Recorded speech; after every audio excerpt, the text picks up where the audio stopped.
দেখুন আমরা এটিএম দিয়ে কি করি, এটিএম থেকে টাকা তুলি, কিন্তু আপনি অনেক সময় এটিএম নিতেই ভুলে গেছেন যে আপনি এটিএম থেকে টাকাটা তুলবেন কী করে।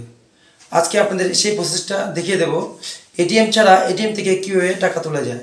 কিন্তু আপনার মোবাইলটা সঙ্গে নিতে হবে, নাহলে কিন্তু হবে না, ঠিক আছে।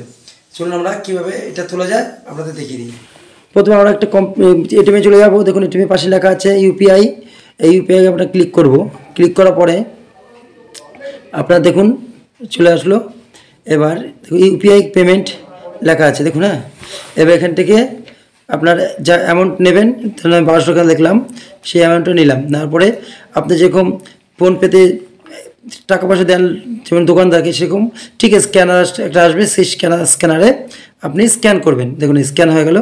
স্ক্যান করার পরে আপনার আসলো। এবার আপনার পিন নম্বরটা আপনি দিয়ে দেবেন। পিন নম্বর দিলেই দেখুন আপনার টাকাটা ওখানে চলে আসলো। অটোমেটিক আপনার এখান থেকে আওয়াজ হবে যে আপনার টাকা বেরোচ্ছে। দেখুন এখন আওয়াজ হচ্ছে, সে আপনার টাকা আপনি বেরিয়ে আসবে। দেখুন ওই যে আপনার টাকা বেরিয়ে আসলো, স্লিপ আসলো।